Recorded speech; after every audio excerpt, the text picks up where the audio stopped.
stream. This is Vlad from RedTrack, and today I'm happy to welcome Parker from Meta.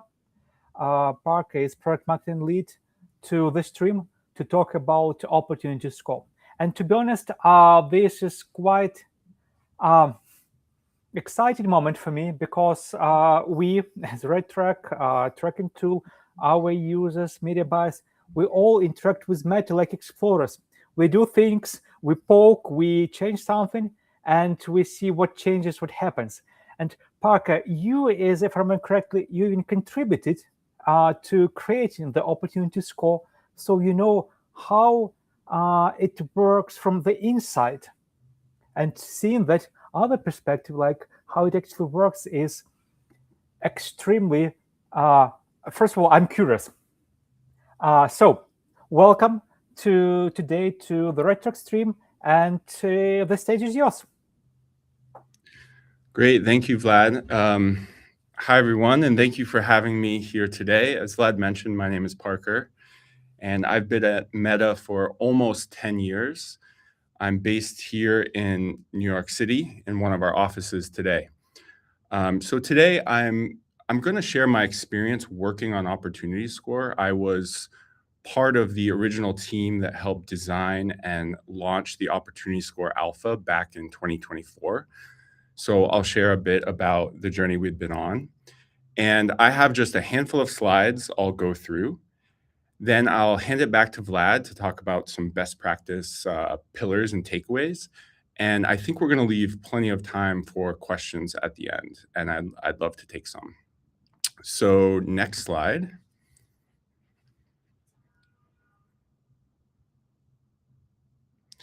All right, so this is what we'll cover today. As I mentioned, I'm going to talk about what is Opportunity Score and then hand it to Vlad.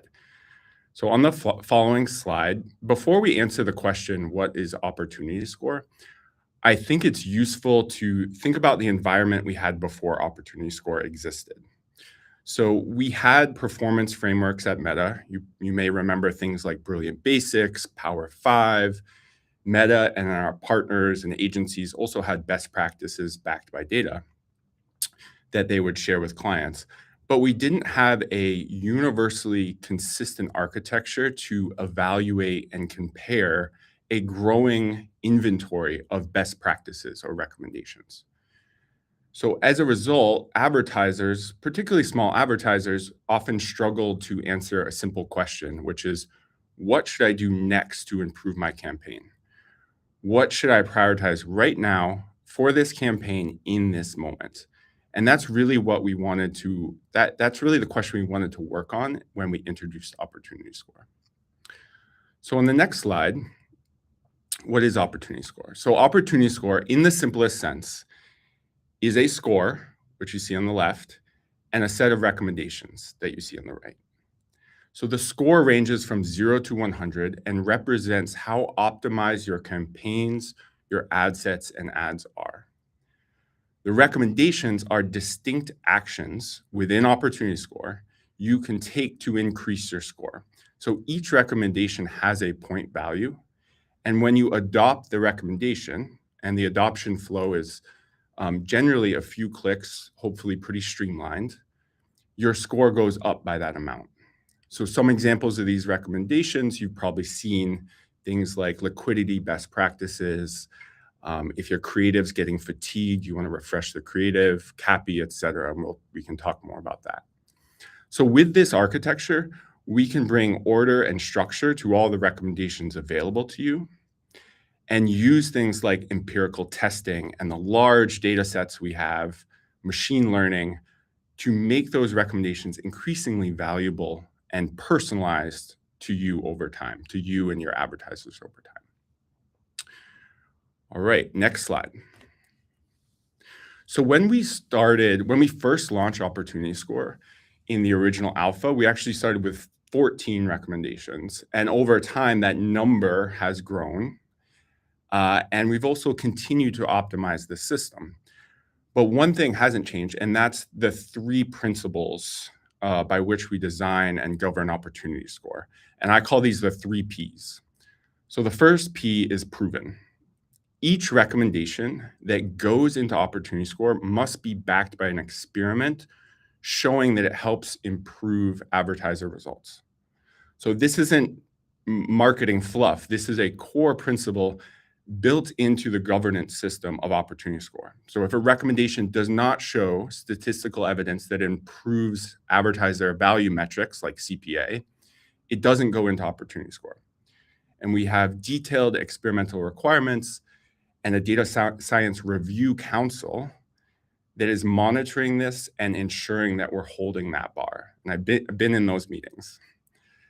So now, this doesn't mean that every recommendation will work 100% of the time for every advertiser. I just want to be clear about that. Even with the best AI and the best data science, we cannot guarantee that, right? But it does mean you can be confident that the recommendations you're seeing have been vetted and work for the majority of advertisers like yourself. And so every recommendation has that value proof. And then when we do meta-analyses across everyone using Opportunity Score, we see a statistically significant CPA improvement for advertisers adopting Opportunity Score. So that's proven. The second is personalized. So your recommendations are tailored based on several insights and several signals. So these include things like business type, campaign objective, setup, budget allocation, the duration and progress of your campaign and ad sets over time. So Opportunity Score is not simply pushing the same recommendation with the same score to all advertisers. It's looking at your profile and surfacing the right recommendation at the right time with a point value that reflects an estimate of how beneficial we think this recommendation is for you at this time. And then finally, the third P is prioritized. So of course, every recommendation has a point value, and that's an estimate of how much adopting it will help optimize your campaign. So you can then rank recommendations by that score and answer that question. If I only do one thing today, which recommendation should I consider first? Sometimes we call this next best action, or MBA. What's the next best action I should take? A recommendation with a score of 40, for example, is a better place to start than a recommendation with a score of 2. So they are prioritized. All right, next slide. Okay, so on this side, you see a little bit of that tailored or personalization I mentioned, one example of it. So on the left and the right of this slide, you have two very different businesses that are actually receiving the same Opportunity Score Reels recommendation. So the system is saying, we think this is beneficial for your business right now. But based on the signals we have about each business and the campaigns they're running right now, the point value on the right side is higher than on the left side. So there's different prioritization based on the context for the business. All right, next slide. So I just want to close, and then I'll hand it to Vlad to talk more, and we can also do questions. I hope this gives you a little bit of insight into how Opportunity Score works and the rigor behind it. The last thing I'll say is that, and I think this will come up in questions, is Opportunity Score isn't meant to replace your human judgment or your expertise about your business. There are many situations where you may consider a recommendation in Opportunity Score and decide it's not quite right for you in that moment, and that's okay. But I do hope you see the rigor we bring to each recommendation, right? And consider each one with an open mind. I have a small business myself. I have an Opportunity Score on my small business, and I consider each one, often adopting them. So really challenge your preconceptions a little, consider the recommendation, and maybe if something didn't work in the past, but the data is suggesting now that in this instance, with what you have running now, it very well may help you get closer to your goals. So it's at least worth a test. All right, with that, I'm going to hand it back over to Vlad. Thank you. And before we jump into my slides, and Parker, can I just try to explain what we just said, do a read back, but using analogy, step outside of Meta. So let's consider the topic that actually covers. I thought about how can I play it out while we was talking. Let's think about like very popular one, like how we should eat healthy, like nutrition. Like it touches everybody. So like healthy campaigns, healthy nutrition. So one of the recommendations would be, hey, you need to drink water.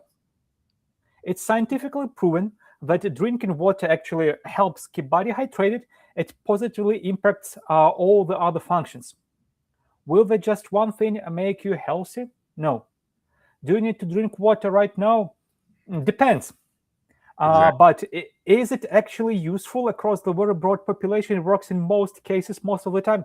Definitely. So that's example of opportunity score. And then personalized, okay, I take creatinine in the morning, fine. So it means I should drink actually more water than the human who doesn't do that. Okay, now that's becoming personal. Yeah. And then priority, well, if I drink water, that's fine, but there might be some other things that are even more important to my health than drinking water, and then will pop up sooner if somebody would be building the system for me and for my health. But it doesn't mean that drinking water is not important, but it also means that drinking water for me means something else than drinking water for like a professional athlete or for somebody who actually eats a lot of vegetables and get that water from other sources. So still, in the end, stay hydrated. Is it a good analogy? Yes, it's actually an analogy we use internally at Meta as well. So that health coaching, I think, is spot on. I take creatine in the morning as well. It seems to be very popular, and I have to drink a lot of water. So yeah, I think that's perfect. And it's also, even if your campaign is kind of doing well, you're happy with the ROAS, there still could always be opportunities to be healthier, to use your analogy. Yeah. And that's what you would see in opportunity score. And I never knew that you use this health as an analogy, but I thought it's like the one that just kind of talks about health of the campaign, and this one talks about health of the human being, so they might be connected. Yes, and to another way to extend this analogy is part of my job at Meta is working with the team that is building new products and new features and assessing those and potentially adding those into opportunity score recommendations if they pass the bar. So similarly with health science, it changes over time. There's new recommendations for you. We weren't all taking creatine 10 years ago. Yeah, I think I just made an experiment for very different purposes, but the results I found, well, it works. Not that as expected, but it definitely works. So I'll keep doing that. Yeah. I think when it comes to some things, I like to test them on myself. And then if it works, I keep doing that. If it doesn't work well, I stop doing it. Look, so again, this was totally unscripted, but if we continue this health analogy, now there are routines that a media buyers can follow when working with media buying. And here they will name them 7 pillars of optimization, with they are all important, but some things should probably come first, and then you should care about more and more and more granular things, like with water. If you're not hydrating properly, well, probably a lot of things are less meaningful because, well, all the living beings on this planet die out because of dehydration sooner than because of starvation. So that's so we start with drinking, then with eating. Same with pillars. So can you please go to the next slide?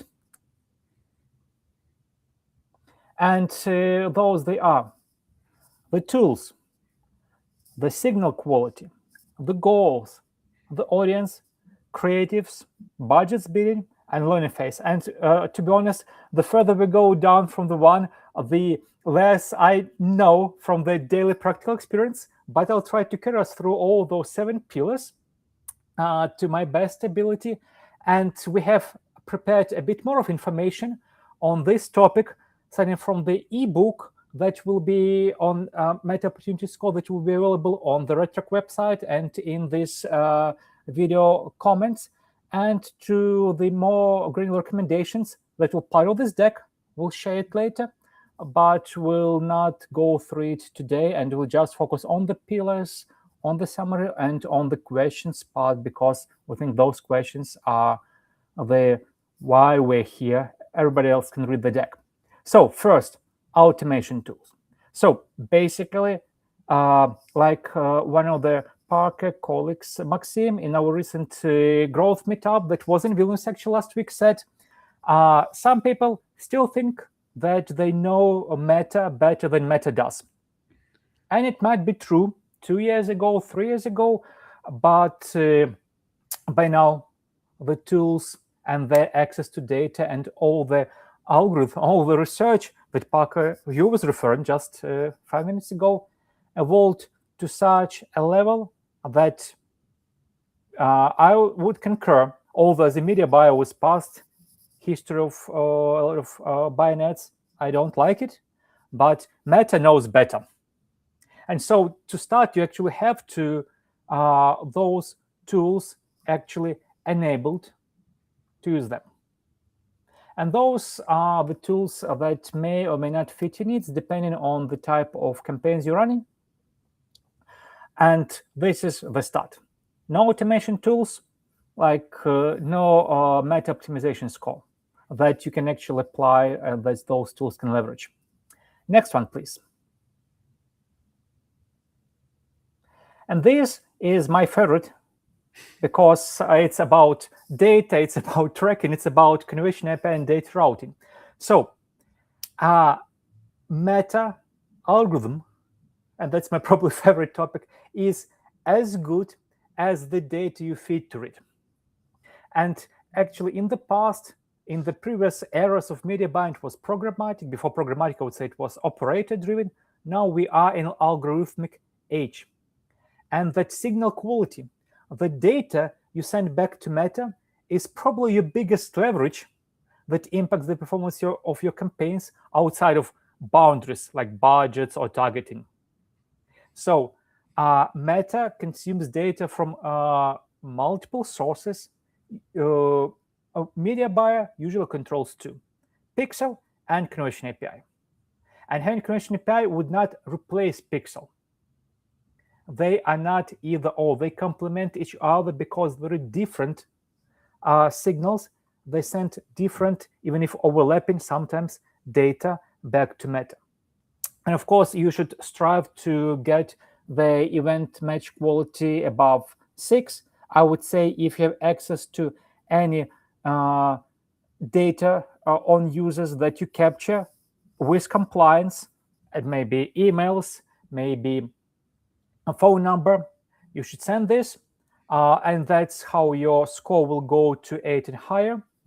Then you can apply smart decisions, because if you are in DTC space and you can associate a product with the gender, you can use it to send additional signals to Meta, and this will help to get your score even higher, because by design we don't know who is the visitor that makes a purchase, but by the type of products they buy, you can make an educated guess. And I've seen cases when it actually works and drives the event match quality score even higher. And so for that, you need Conversion API. And RedTrack provides you as a media buyer with Conversion API that we keep expanding together with Meta Signals team to make sure you get the best possible results from your algorithmic learning. And with that, we'll leave my favorite part and go to the next one. Goals. RedTrack works in the very high-pressure affiliate media buying space, e-com DTC space. And if with DTC things are very clear, there is initiate checkout, there is purchase, there is view content. In affiliate space, there is a lot of room for plays. And I've run over the last several years into multiple approaches. Hey, let's do custom events. Let's send leads as purchases because Meta optimizes for purchases better than for leads. Those all might have been true some years ago. By now, if you send leads as purchases, you'll get results that would be good for purchase, not for leads, because people who submit forms, do the request, make phone calls, behave differently from people who make purchases online. Take me an example. I would submit multiple forms a day with purpose, I rarely buy online. But if you optimize events towards purchase, I'll probably not see them because I don't buy things online. If you optimize events to leads, I will see them because I actually fill in multiple forms when I explore products, and Meta sees my behavior. So this is very important to pick up the actual objectives that correlate to your goal, not the ones that you think will give you best result. Of course, you can experiment. I always support and welcome the experiments, but practice tells that you'll just waste time.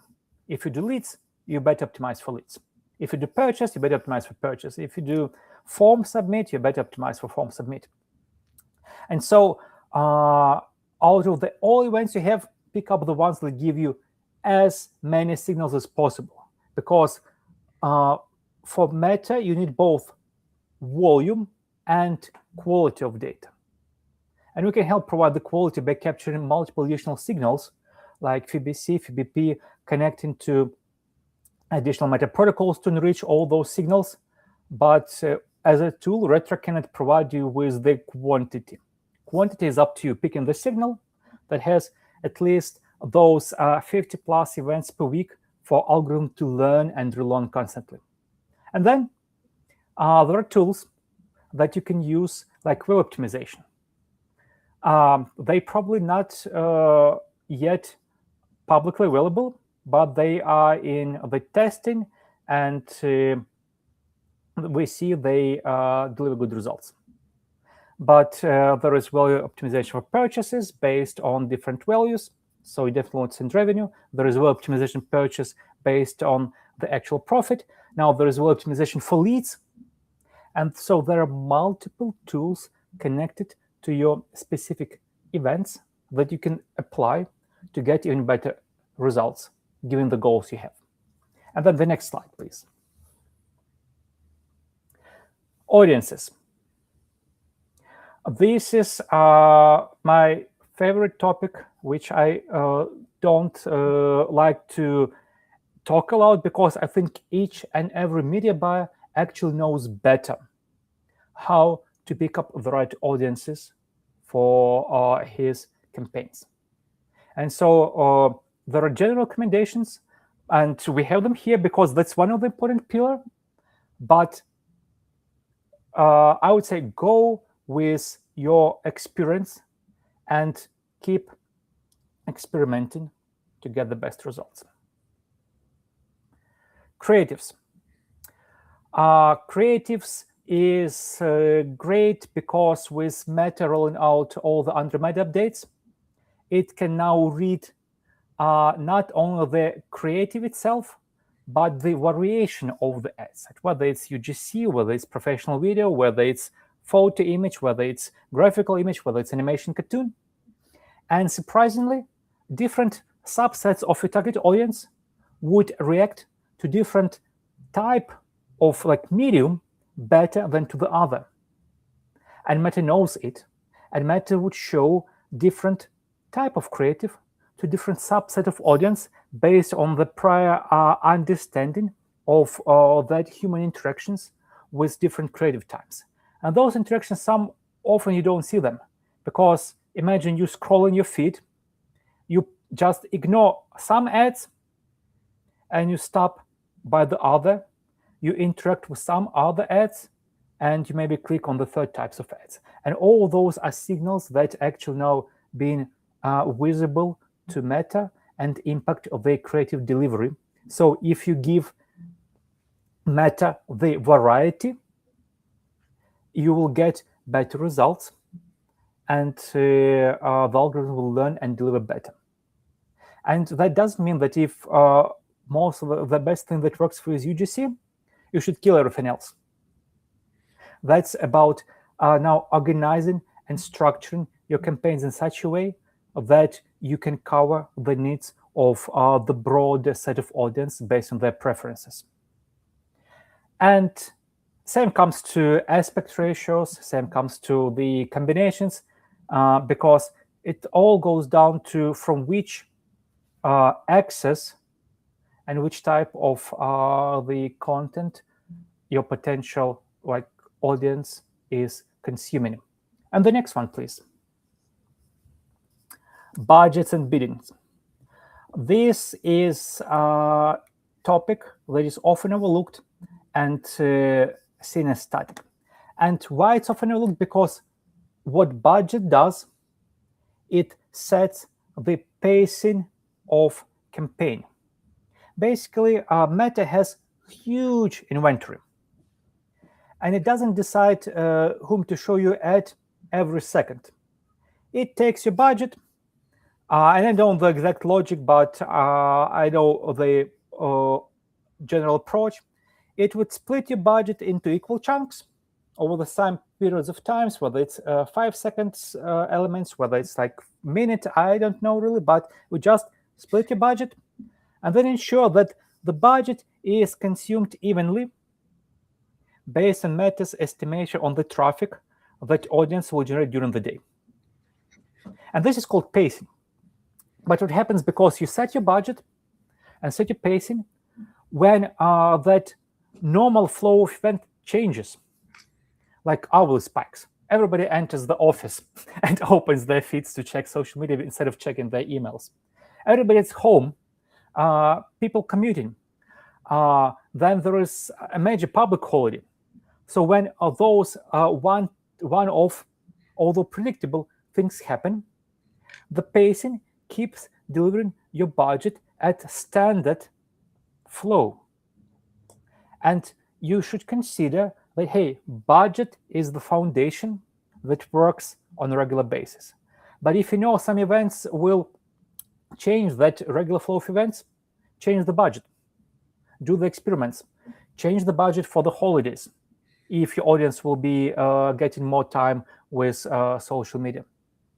Change many of the budget in a specific hour of the day. If you can expect more people will go online in your audience and Meta will have extra inventory, you'll get all those extra impressions at the better price, because everybody else will keep their budget steady, and this free inventory should go somewhere. So less competition, better cost per impression. So this is very important pillar, but you should treat this not as something set in stone, but something you could constantly experiment with. And the next pillar, the last one, learning phase. I don't know. The truth is that, yes, give Meta time to learn. And actually, it's so important that the recommendation engine, as far as I remember, in the opportunity score, is now in tries to show you the changes that can actually change the learning pace. So it's not that it will be a surprise for you. And some things change the learning, some things don't change the learning phase. And yes, you can reset it. You can make changes if you see it right for your business, because again, this is the recommendation. And there are millions of media buyers in Meta, and literally there are millions of individual cases. Like Parker said, yes, like scientifically it works for broader population, but it doesn't mean that it is the right decision in the right situation. You, as a media buyer, should give the best judgment of whether you should do it, whether you should keep that learning phase going, you should just kill it and start something new. This is the recommendations. It's very important. And you, as a pro, experienced media buyer, is the final human, like they relate to the judge of that decision, and you call it. So these were the 7 pillars, and then there will be a whole part of this deck that will be talking about RedTrack and opportunity score, and I suggest we just gradually go through it all the way till the takeaways. So next slide, and next slide, because there's a next slide, and here we stop, because we want to leave time for questions. So key takeaways is that what Parker said is score is not performance. Score is how something is important for you at a given moment based on all the experiments Meta did in similar cases. And it usually leads to improvement. And then you as a media buyer should decide whether to run it or not. Signal quality is essential. Like if you don't send quality data back to Meta, well, you cannot expect algorithm will do good for you. With all the quality, by the way, Parker, am I right that if signal quality is bad, the opportunity score will actually not give the best recommendations because it's also reading from part of the data, although they're not connected? If signal quality is bad, opportunity score will give you recommendations specifically to improve signal quality in certain ways. Mm-hmm. Once you do that, you'll be eligible for more recommendations that lead to more optimizations. So yes, Awesome. Essentially yes. So if you don't drink water, like, yeah, other things don't really matter right now. Consolidate, don't fragment. This, well, it really gives Meta opportunity to learn better, but I would say you should decide what works for you. Changes. My favorite topic is change management because that's how I manage campaigns.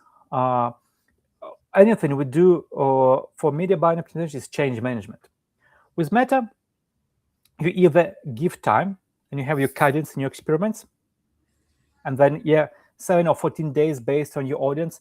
But in some cases, I mean, you do it once a day. It will still work. If you have sufficient events to actually campaign exits learning, if you have sufficient tangible results in the conversions that it's either working or not working, but probably if we talk about stopping something that's not working, don't wait for 7 days. Do it now. Because why wait? Relaunch, re-educate. And it also gives, review cadence is good. It's very important. But the most important part is actually staying on top of your numbers, starting from signal quality, opportunity score, budget allocation, and then watching the performance of your ads. If they are in green, and the definition of green is different for every business, things are good. If you see the performance deteriorates, shut it down. Apply the fix. See if it performs. So, Parker, would you add anything else to those takeaways that I was missing, specifically given your experience and your very unique and different from us look at the system? Yeah, I think I might just add on the topic of learning phase, because this does come up quite a bit. As you mentioned, like learning, there are moments where you want to re-enter the learning phase. Learning is a good thing a lot of times. As it relates to opportunity score recommendations, there are several opportunity score recommendations that are designed to not reset the learning phase. And they will say that explicitly in the adoption flow. There's a recommendation called Scale Good Campaigns. It essentially identifies when you have a really promising campaign with headroom, and we are estimating you can actually get more results if you scale that by a small amount. That will not reset the learning phase, and it will say there right in the adoption flow, so you can be confident of that.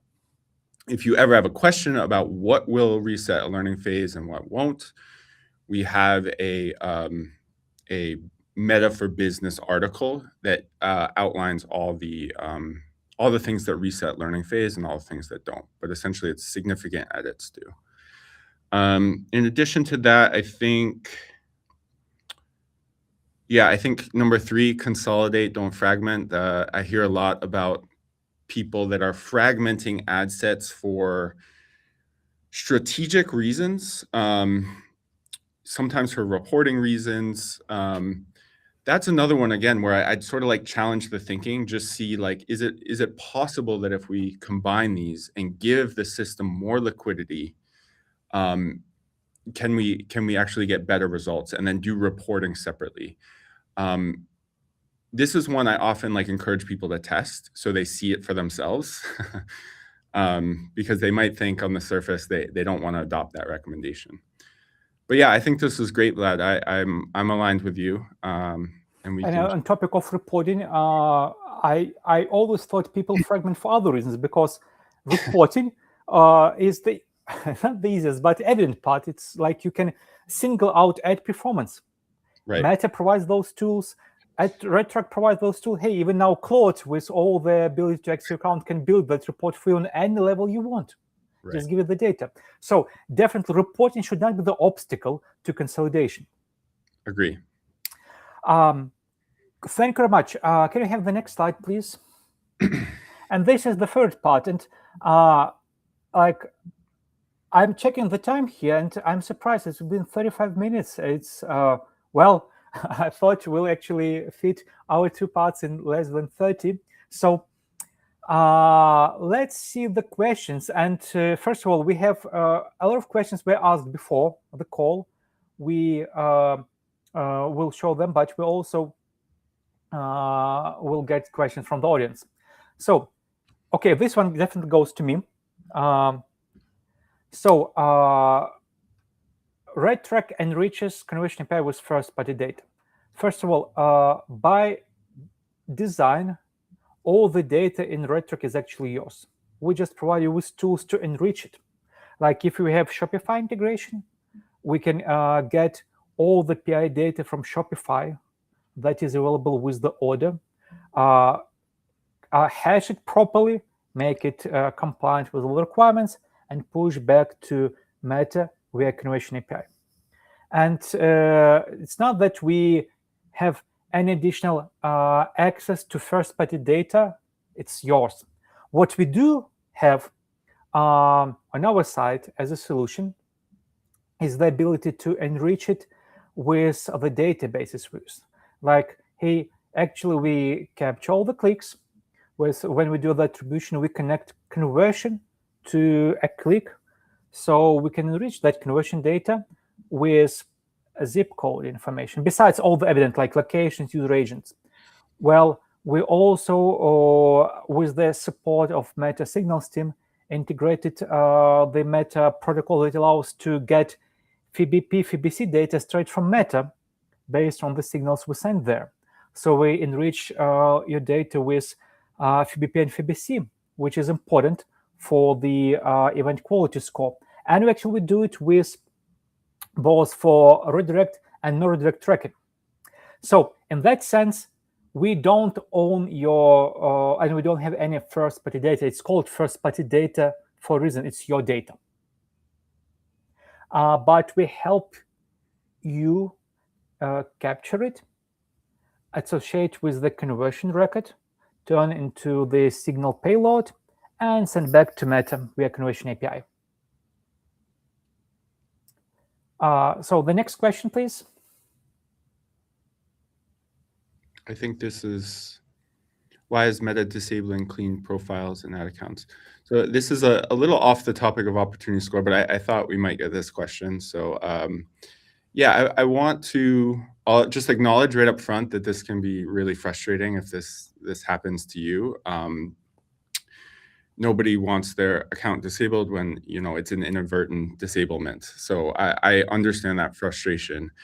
The context, as you probably know, and I have to remind myself of this, is that Meta's system is attempting to protect the platform by removing accounts and that violate advertiser standards. And when you have hundreds of millions of ad accounts and billions of profiles, even an extremely high accuracy rate, like 99.999, means that some clean accounts could be affected. So that is a trade-off, and I have to remind myself that when, if I'm working with a small business and that maybe happens to them. What causes disablements, you all have probably read or know this. It's perceived violations of a policy, suspicious payment activity. It could be unusual activity and login activity or unverified business information if your business admin is not verified. So my advice, if this happens to you, is first check in business support home. to look at the specific example of the policy that was violated. And there should be a description there that explains to you and links to that policy.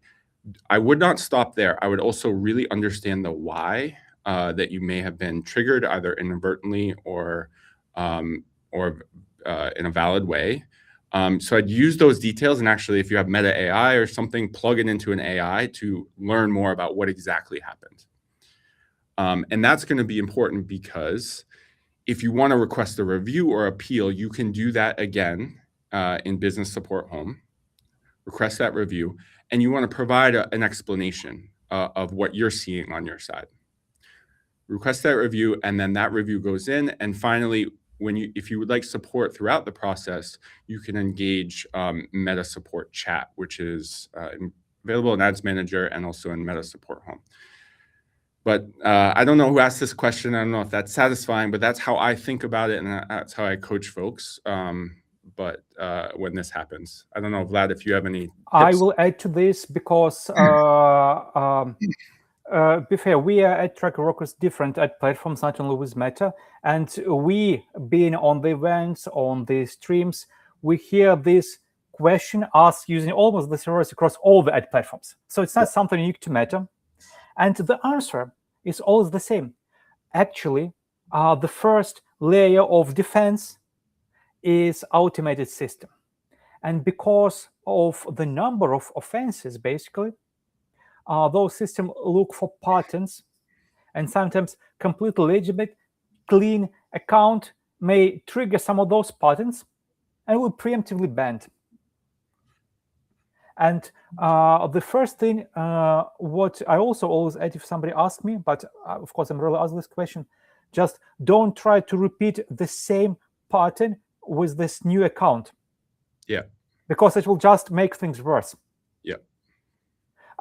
Because before that, it might be a mistake for the system, triggered by something that is not in control. You do it 2 or 3 times. Now your credit card number or whatever payment method you use will get into that learning corpus. This is a bad actor, and it will make things worse. So don't just repeat it. And then this is, I think, Parker, what was missing from your observations, because what I used to do is if something doesn't work, I'll do it 3 more times. It will definitely work, and not any longer, because it's not some human sitting checking your account and making a mistake. It's the system. So, and then when you stopped yourself from doing the same registration with the same data second time to compound on the issue, then you should study the policies, evaluate, request support. There is quite advice that I heard a couple of times. I'm not sure, Parker, how it's actually relevant, but I heard it actually, if you don't get the response as fast as you expect, submit it second time, but not the third one. Is it relevant, or just one time is enough?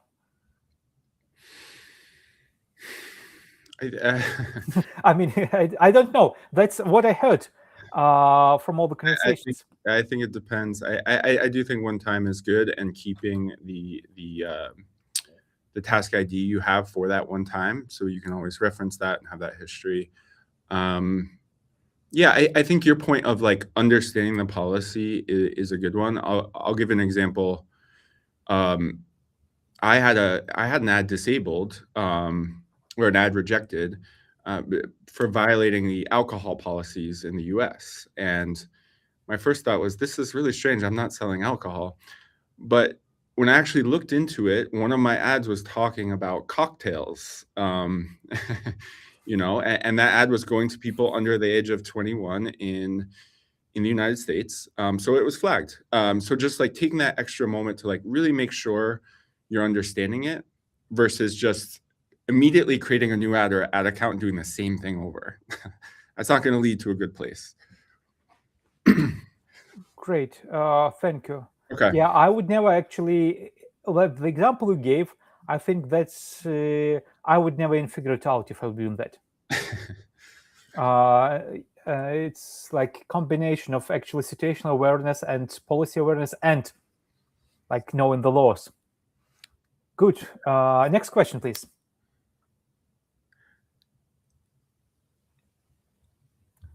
this I can do.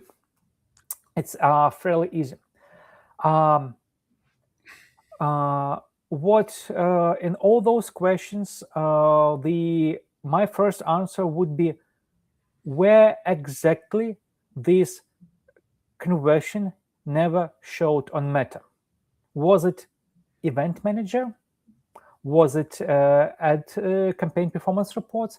Because Meta has two layers. Whatever data RedTrack sends via conversion API goes into event manager. Then, depending on the volume of your data and some other, let's say, parameters of things going on, each specific signal may take up to 36 hours to process. At least 48, but, well, I would say 36, but actually the answer we have is 48. And what it means that conversion may hit the event manager, and for 48 hours it will not be even processed. But then when it will be processed, it may not even show up in the ad manager, because ad manager is no longer one-to-one approximation of your signals.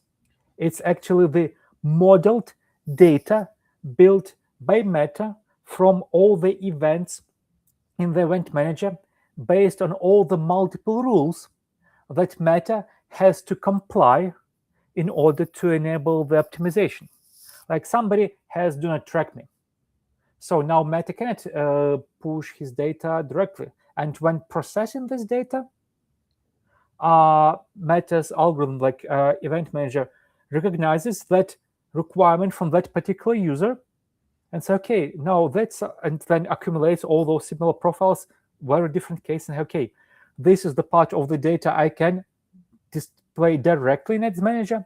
For this subset of data, I need to build actually a model and append this model on top of the like direct correlated data. And that's why also the number of conversions would not always match 100% between what you captured and what Meta showed in the Ads Manager, because of the different attribution models and because of the different data processing rules and the modeling Meta applies on top of data to comply with those data processing rules. So the next one, please.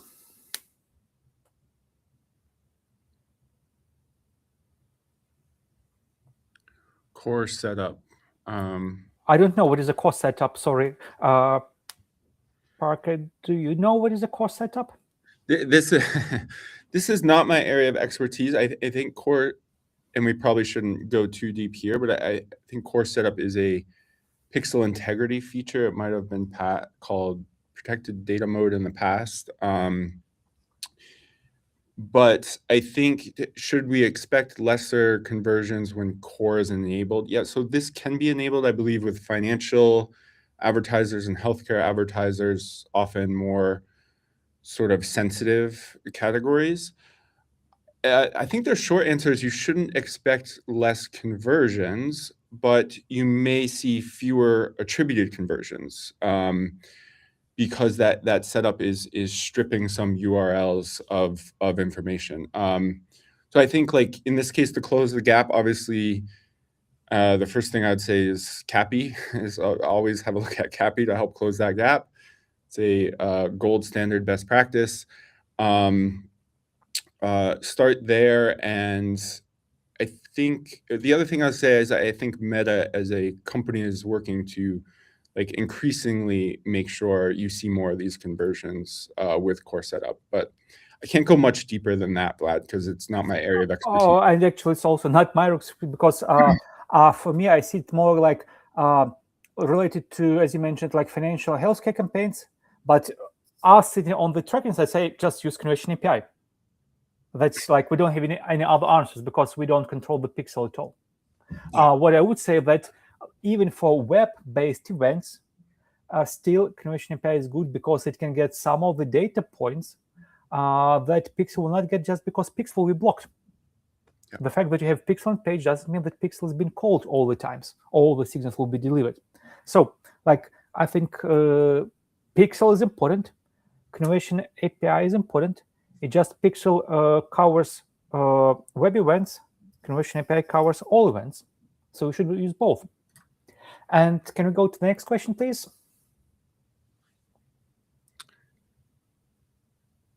I don't know how to answer this question. I'm not a media buyer any longer. I think, Parker, your small business is outside of the insurance vertical. Yeah, I can take a stab at this one. I think, so the question is how to run an insurance vertical in best possible way as CPC is always high. I think my first thought is making sure when you're evaluating something like CPC or CPA that you're comparing it to the appropriate vertical. I think often with insurance, you're getting, insurance leads, and the lifetime value of that insurance policy is quite high. So if you're comparing insurance CPCs to, like, I don't know, tech product CPCs, they are going to be high. So if you can evaluate within the insurance vertical and benchmark to the insurance vertical, you'll get a better sense of, where you are. There's some tools, your agency partners may have that. There's some tools in Meta and online. So that's the first thing. The second thing is, like Vlad, it's kind of the standard best practices here. Like, my mind goes first to making sure you have all the liquidity you can have, Advantage plus placements, Advantage plus audience. The more you restrict that, the more likely you could see higher costs. And opportunity score will serve you those recommendations at the time that are applicable to you. The other sort of category that we touched on that is an opportunity score is creative best practices. So if you're really looking at your creative and leading with a value proposition, using testimonials or social proof, creative is the great equalizer, I call it. If you can really invest in your creative, you can often improve performance without like bidding a lot more. And then finally, like, maybe just consider looking at optimizing more downstream. So I think this person's talking about cost per click. I don't know, Vlad. I'd consider like thinking, is that the right objective? I don't think cost per click is more a measure of efficiency than optimization objective. Yeah. Because with insurance, you probably should go, depending on the volume, at least to lead or better to qualified lead if data allows. I agree. Interestingly, on the creative part, when I am at the events talking with our customers, with other businesses that do heavy media buying, now they literally used to have data scientists. Now they have creative labs. Like teams that their sole goal is to actually create a constant process of iterating on creatives, perfecting ad nauseum until they actually probably come up with a better idea and then setting it all over again. And yeah, you was right about the audience. I remembered it was a good reference to my very, very old days, years before RedTrack, when I was running paid ads for B2B business. And me and my friend who was doing some other paid ads for other companies were saying, hey, sometimes our CPCs get as high as $20 per click. And if you consider that it was like 2009, it was a lot. And he said, yeah, sometimes my CPC go as low as $20 per click. So it was like, I say, how come? Say, my averages was 50. And I say, wow, my average is 5. So because his niche was different, and it was okay for his business in all those times to pay $50 per click. And so here comes again, insurance CPCs will be different from some broad consumer product DTCs. So the next one, please.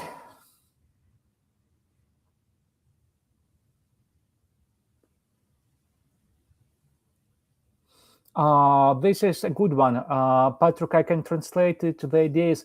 RedTrack positions itself as a single source of truth for performance data.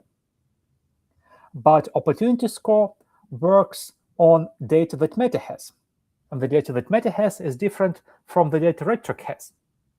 So how come that RedTrack is a single source of truth, but we should follow Meta opportunity score?